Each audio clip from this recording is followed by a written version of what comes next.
नर्मदे हर। नर्मदे। ना तो हम कोई साधु सन्यासी हैं, ना ही कोई ज्ञानी पुरुष, पर चूंकि हम लोगों ने मां नर्मदा की परिक्रमा पूर्ण की है तो कई लोगों के प्रश्न आते हैं जो आम प्रश्न हैं और परिक्रमा से जुड़े हैं। तो हम ये वीडियो उन्हीं लोगों के लिए बना रहे हैं ताकि उनके जवाब उनको मिल सके। कुछ महिलाओं से जुड़े हुए प्रश्न हैं तो कुछ उन पुरुषों से जुड़े हुए प्रश्न हैं जिनकी शादी नहीं हुई है और वो अकेले परिक्रमा पर जाना चाहते हैं, या फिर कुछ लोगों के ये प्रश्न है कि आप कितना चलते हैं, कहाँ रुकते हैं।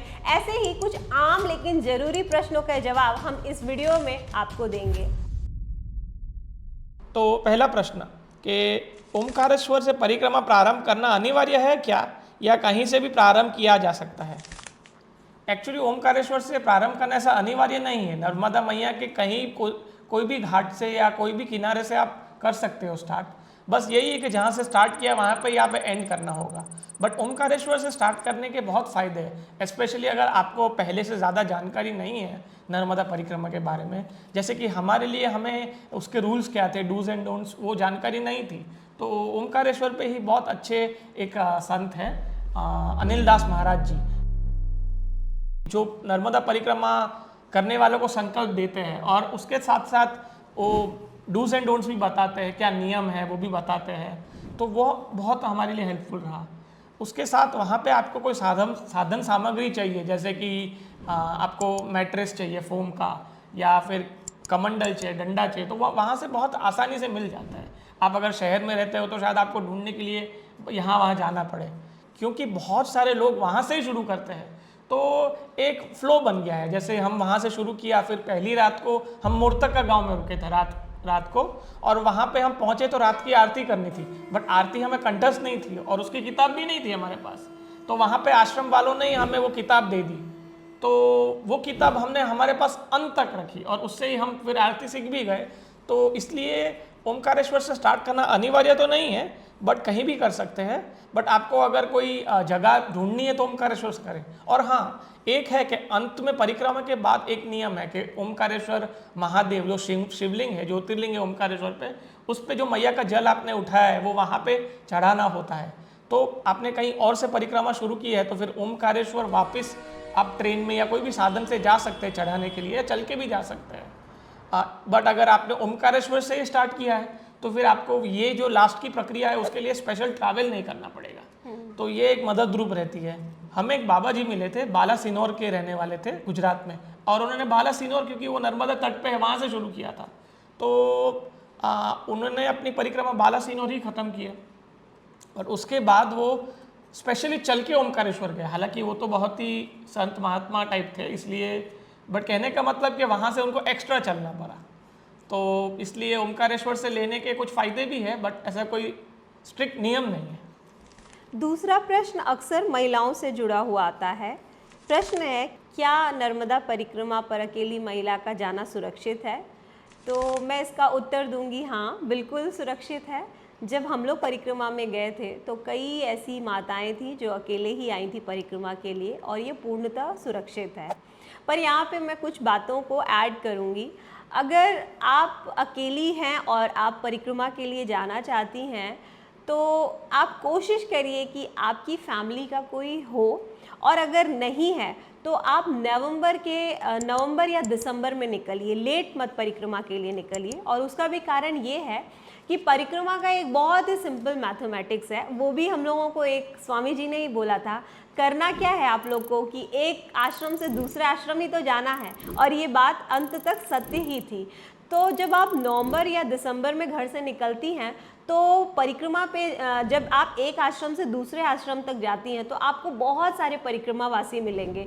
तो आपको अकेला या असुरक्षितपन ऐसी कोई भी आपको फीलिंग महसूस नहीं होगी। अगर आप लेट जनवरी निकलती हैं तो उस वक्त क्या होगा कि ज़्यादातर परिक्रमावासी निकल चुके होते हैं, काफ़ी भीड़ आगे की तरफ निकल जाती है। तो जो लोगों का साथ आपको मिलता है वो या तो पुरुष होते हैं या संत होते हैं, और उनकी स्पीड काफ़ी ज़्यादा होती है। उनको मैच करना थोड़ा मुश्किल होता है। तो परिक्रमा तो पूरी तरह से सुरक्षित है ही, पर चूंकि हमारे को अपने लिए एक मोटिवेशन चाहिए, या कई बार हम सुनसान रास्तों से जाते हैं, वो भी सुरक्षित ही होता है, पर कहीं ना कहीं एक मानसिक मोटिवेशन चाहिए। कभी तबीयत खराब हो गई, कभी आपको ऐसा लगा कि आज मैं स्वस्थ नहीं हूँ और मैं कहीं पे रुकना चाहती हूँ, तो इन सब सिचुएशन को देखते हुए अगर आपके साथ कोई है तो बहुत अच्छा है। नहीं तो परिक्रमा में कई लोग ऐसे आते हैं जो अकेले ही आते हैं और परिक्रमा के दौरान वो दूसरों के साथ मिलकर के परिक्रमा पूर्ण करते हैं, पर ये तब संभव होता है जब आप नवंबर या दिसंबर में निकले, तो आपके लिए काफ़ी अच्छा होगा।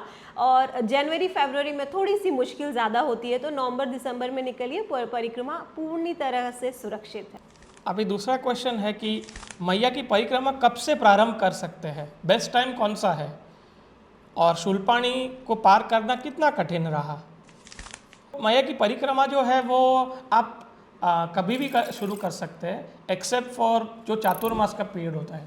बट नॉर्मली लोग देव उठी 11 जो होती है, जिसको गुजरात में देव दिवाड़ी भी कहते हैं, वो दिन को लोग उठाते हैं ज़्यादा, क्योंकि वो टाइम से आप कर सकते हैं। उसके पहले वो चातुर्मास का अंत होता है, और जो देव दिवाड़ी जब स्टार्ट होती है तब थोड़ा माहौल भी काफ़ी ठंडा रहता है, तो चलने में भी एक आसानी होती है। जब फरवरी मार्च अप्रैल के बाद तो गर्मी बहुत बढ़ जाती है, तो चलना बहुत कठिन हो जाता है।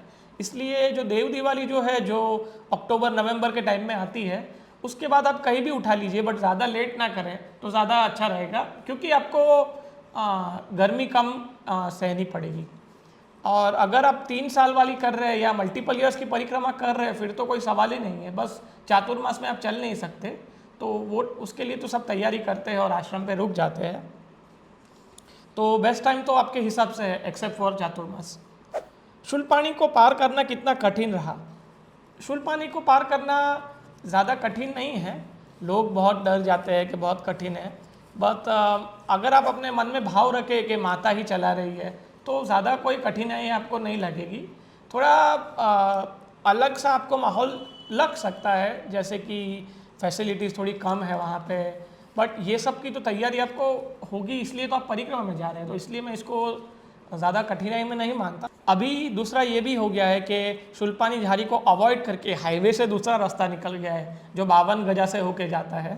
तो अगर वो रास्ता जो लेते हैं उनको तो शूलपाणी झाड़ी में जाना भी नहीं पड़ता, बट शूलपाणी झाड़ी जो है वो माँ का हृदय स्थल माना गया है, इसलिए उसमें से जाना ही चाहिए। और कठिनाइयाँ ऐसा सोचते ऐसा नहीं है, इसलिए आप वहाँ से जाए तो अच्छा रहेगा। और कैलाश खरते ने भी नया रास्ता बना दिया है शूलपाणी झाड़ी में, जो पहले से काफ़ी सरल है, उसका शायद तुमने वीडियो भी बनाया है। हाँ। तो इसलिए आप शूलपाणी झाड़ी से आराम से जाइए। अगला प्रश्न महिलाओं से जुड़ा हुआ है। अक्सर मुझसे महिलाएं ये सवाल पूछती हैं, और उनका ये प्रश्न है कि क्या पीरियड्स में परिक्रमा कर सकते हैं, पर पीरियड्स के दिनों कहाँ रुकना होता है, कितने दिनों के लिए रुकना होता है। ये शास्त्र अनुमति देते हैं परिक्रमा करने की, क्योंकि जब हम परिक्रमा का संकल्प ओमकारेश्वर में लिए तो अनिल दास महाराज जी जो हैं, उन्होंने हम लोगों को कुछ कठोर नियम बताए थे कि इन नियमों का किसी भी तरह से आपको पालन करना ही है। और उनमें से ही जो पीरियड्स का है, उन्होंने मुझे स्पेसिफिकली इंस्ट्रक्शन दिए कि आपको ये नियम फॉलो करने हैं, जो मैंने थ्रू आउट द परिक्रमा किया। तो जब आपका पीरियड आता है 4 दिनों के लिए, आपको कहीं पे भी रुक जाना होता है, और 4 दिन वहाँ पे व्यतीत करने के बाद आप आपका परिक्रमा वहाँ से वापस से शुरू कर सकते हैं। जब आप 4 दिनों के लिए कहीं पे भी रुकते हैं तो उसके भी कुछ नियम हैं। आपके साथ जो भी है, आपके पार्टनर है, पति है, बहन है, फैमिली मेम्बर, फ्रेंड्स जो भी हैं, आप उनको टच नहीं कर सकते, ना ही आप उनके आसन को टच कर सकते हैं, क्योंकि जो साधु संत और परिक्रमा में जो भी हैं वो एक तरह से उस दौरान तो साधु संत ही रहते हैं।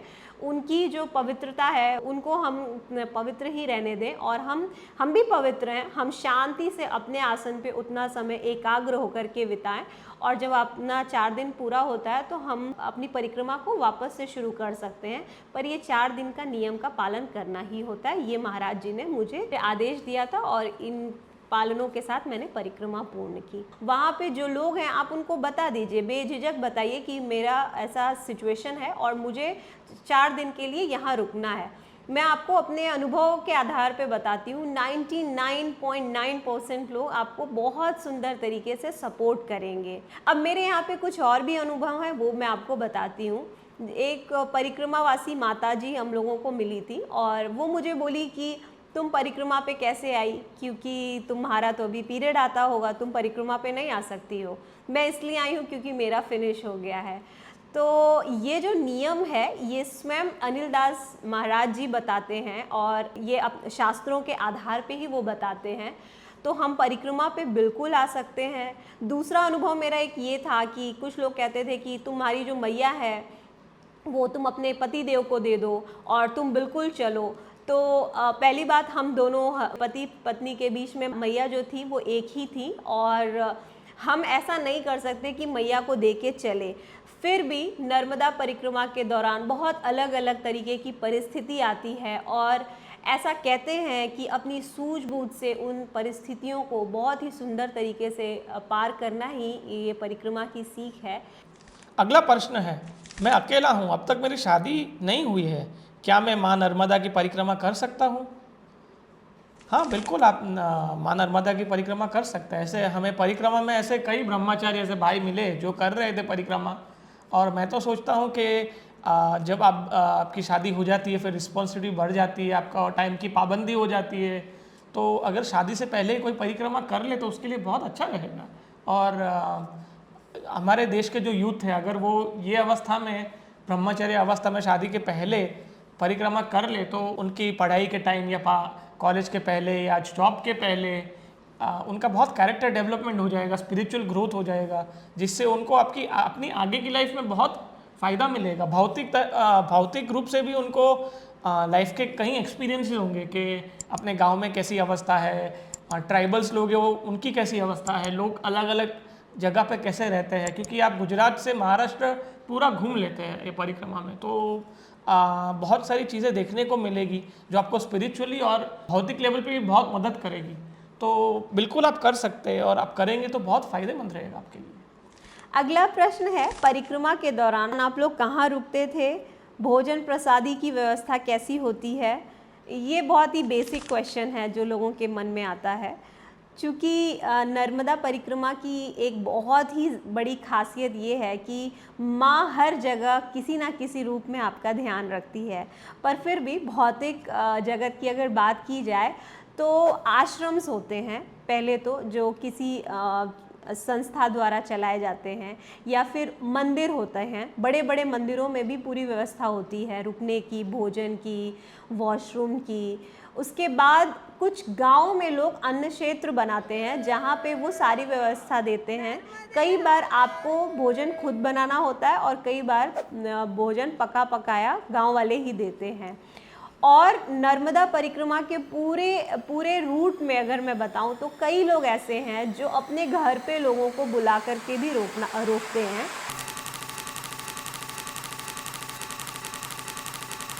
और वो ऑब्वियसली वो कम ही लोगों को बुलाते होंगे, लेकिन ये मिला जुला करके व्यवस्थाएं होती हैं।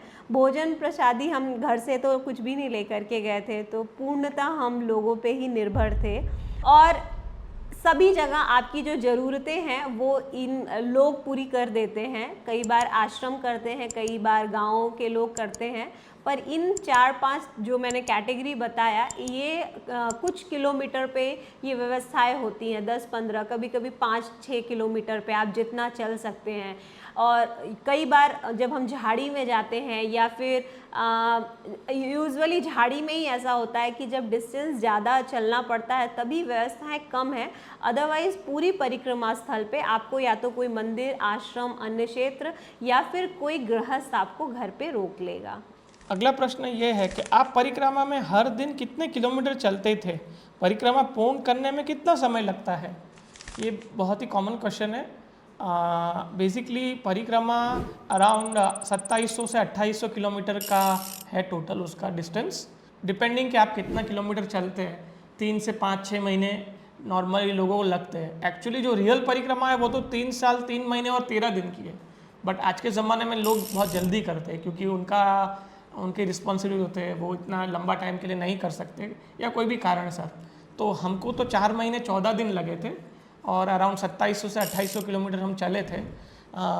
स्टार्टिंग में हमने जब शुरू किया था तब तो चलने की इतनी आदत भी नहीं होती, तो हम 10-15 किलोमीटर जितना चलते थे मैक्स टू मैक्स पूरे दिन का गिन के। और लोग ने भी हमें स्टार्टिंग में यही आग्रह किया कि आप ज़्यादा चलने की वो होड़ में मत रहिए, आप सहजता से चलें, क्योंकि चलने में एक आनंद भी होता है, चलने के टाइम आप साधना भी कर सकते हैं। और स्टार्टिंग में ज़्यादा चलेंगे तो आपको इंजरी होने का भी चांस है, तो वो रेकमेंडेड नहीं है, क्योंकि आपके पास एक बहुत भारी बैग भी होती है। तो स्टार्टिंग में तो कम ही चलते थे हम भी, फिर धीरे धीरे आपकी प्रैक्टिस हो जाएगी तो आपका किलोमीटर बढ़ जाएगा। लास्ट में तो हम 30-35 किलोमीटर भी चल लेते थे एक दिन में। तो मेरे हिसाब से कितना चल रहे हो उतना ज़्यादा आप कैलकुलेशन की चिंता ना करें, और अगर आप फिट हैं नॉर्मली तो 4-5 महीने में तो आप कर ही सकते हैं आराम से, अगर आप नॉर्मली चले तो। और लास्ट में आपका डेली किलोमीटर बढ़ जाता है न सहजता से। तो स्टार्टिंग में आप कम चले तो भी उसका कोई आप चिंता ना करें। अगला जो प्रश्न है वो आध्यात्मिक प्रश्न है।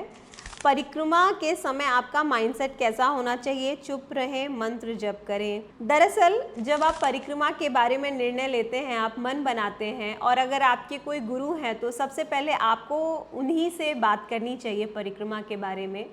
तो इस प्रश्न का उत्तर, बहुत ही सुंदर उत्तर, आपके गुरु ही देंगे, जो आपको बहुत अच्छे से जानते हैं, जिनसे आपने दीक्षा ली होगी। बहुत सारे लोग अपने अपने मंत्रों के साथ परिक्रमा में चलते थे, बहुत सारे लोग चुप रहते थे, बहुत सारे ग्रुप में जाते थे। हमारा जो अनुभव है वो ऐसा है कि चूँकि हम पूरी परिक्रमा हम दोनों ने साथ में ही की, हमारे साथ कोई और नहीं था, पर हम जब परिक्रमा में चलते थे तो हम लोग एक दूसरे से दूरी बना के ही चलते थे। 100-200 मीटर हम एक दूसरे को देख सकें और दूरी भी रहे, हम इस तरीके से चलते थे। और जब हम लोग थक जाते थे या फिर अगर शाम होने को आई है तो साथ में चलते थे। अगर आपके कोई गुरु नहीं है तो आप जब दीक्षा लें तो स्वामी जी से आप उनसे पूछ सकते हैं कि आपको क्या मंत्र जपना चाहिए, क्योंकि ये जो प्रश्न है ये बहुत ही पर्सनल है, और ये इसका अधिकार किसी स्वामी या पंडित जी या किसी गुरु को ही होगा। जो भी आपको आदेश मिले आप उसके आधार पे चल सकते हैं। और आपके पास कुछ भी नहीं है तो आप शांति में और एकांत में तो चल ही सकते हैं, क्योंकि जब हम शांत रहते हैं तो आपको बहुत सारे सुंदर अनुभव होंगे। तो ये प्रश्न आप एक बार अपने गुरुजी या फिर आप किसी पंडित जी से पूछकर परिक्रमा पे जाएं। अगला प्रश्न है, परिक्रमा पर जाने से पहले स्वयं को कैसे तैयार करें? एक्चुअली इसके लिए आपको अपने आप को 3 तरीके से तैयार करना पड़ेगा, आध्यात्मिक, भौतिक और मानसिक। भौतिक चीज़ की जब बात रही तो आपकी जो परिस्थिति है, जैसे हमारी परिस्थिति थी कि मेरा तो जॉब है, तो हमने तो 1 साल पहले से तैयारी शुरू की थी, क्योंकि अगर आपकी कोई जिम्मेदारियां है, रिस्पॉन्सिबिलिटीज़ है, आपका कोई जॉब या बिजनेस है, तो उसको आपको अगर इतना टाइम के लिए छुट्टी लेनी पड़ेगी, क्योंकि परिक्रमा में तो कोई काम करना नहीं चाहिए, कर भी नहीं सकते क्योंकि आप चल रहे हैं। तो उसके लिए आपको हर तरह से तैयारी करनी पड़ेगी, परमिशन लेनी पड़ेगी आपके सीनियर से। और हमारे गुरु ने भी बोला था कि आपके माता पिता की, आपके बॉस की, मैनेजर की परमिशन हो तो ही जाना चाहिए। तो ये हमारे लिए उन्होंने सजेशन दिया था, जो मैं सही मानता हूँ, क्योंकि अपनी रिस्पॉन्सिबिलिटी से भाग नहीं सकते।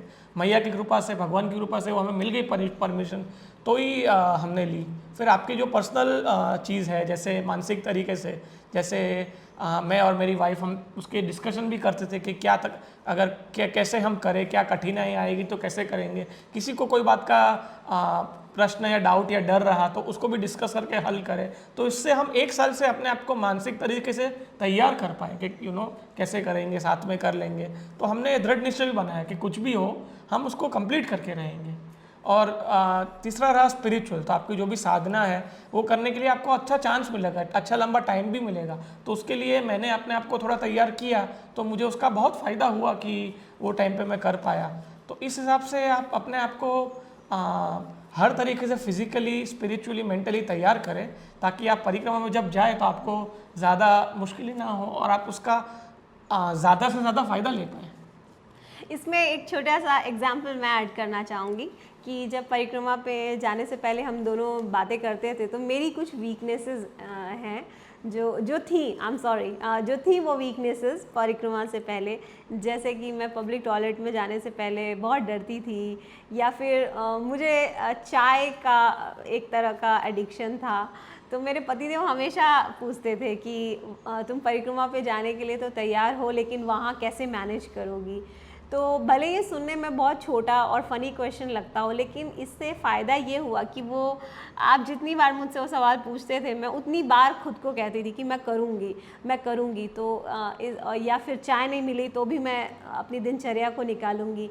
तो कहने का मतलब ये है कि आप जो आपकी वीकनेसेस हैं आप उनको देख लीजिए, या आप उसकी के लिए स्ट्रांग होइए कि मैं ये कर लूँगा या कर लूँगी। तो इसका फ़ायदा तो ये होता है कि जब आप परिक्रमा में जाते हैं तो आप उन सिचुएशन को ऑलरेडी एक्सेप्ट कर चुके होते हैं, तो आपको बहुत फ्रिक्शंस नहीं होते हैं, ये एक फ़ायदा हुआ। और चाय की मुसीबत तो नहीं हुई, थ्रू आउट द परिक्रमा आपको चाय मिलती ही है। So please continue. तो इस तरह से आप मानसिक, भौतिक और स्पिरिचुअल एंगल से अपने आप को तैयार करें, स्ट्रांग बन जाइए, और इससे आपकी परिक्रमा बहुत सुगम हो जाएगी। अंत में एक बहुत ही फ़नी क्वेश्चन है, लेकिन बहुत इम्पॉर्टेंट भी है। किसी भाई ने पूछा है कि इतना सामान सच में आप ही कैरी किया करती थी या आपके पति देव? इतना सामान कोई महिला कैरी नहीं कर सकती। तो मेरे जो पति देव हैं उनके पास भी उतना ही सामान था जितना मेरे पास था, तो हम दोनों अपना अपना सामान कैरी करते थे। और शायद मैं नॉर्मल लाइफ में उतना सामान कैरी करके चल पाऊँ या ना चल पाऊँ, शायद नहीं चल पाऊँगी, पर चूँकि हम परिक्रमा में होते हैं तो मैया हमारे साथ ही चलती है, हमारे बिल्कुल साथ चलती है, हाथ पकड़ के मैया ले चलती है। इसलिए वो क्षमता कहाँ से आती है, कैसे आती है, वो तो बहुत चमत्कार है, और वो मैया की पूर्णतः मैया और गुरु की कृपा होती है।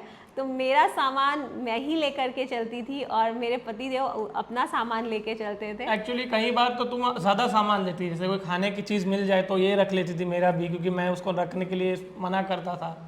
तो हमारा यही अनुभव रहा है कि जो चले जब, तो वो मैया ही चला रही थी, हम तो कर नहीं सकते, हमारे में इतनी क्षमता नहीं है। तो अगर जो भी जाएगा, पुरुष हो या स्त्री, उसको मैया ही शक्ति देती है करने के लिए। मैं तो फिर भी बहुत यंग हूँ, बहुत 65 ऐसी माताएं आई थी और वो भी अपना सामान लेकर के ही चलती थी। स्वयं को ही चलना पड़ता है, क्योंकि ये अपनी स्वयं की आध्यात्मिक जर्नी है। अगर आप किसी के साथ भी गए हैं तो भी आपकी स्वयं की है, और आप अकेले गए हैं तो भी। तो जब आपकी ही ये जर्नी है तो सामान भी आपको खुद ही उठाना पड़ता है। तो हम दोनों ने अपना अपना सामान उठा करके और बड़े ही सुंदर तरीके से, बिना किसी विघ्न के, हम लोगों ने माता की कृपा से परिक्रमा पूर्ण की, और अपने अनुभव के आधार पे आपको जो जवाब दिए। अगर कोई किसी भी तरह की त्रुटि हो तो हम उसके लिए क्षमा मांगते हैं। आपकी यात्रा शुभ हो। नर्मदे हर। नर्मदे हर।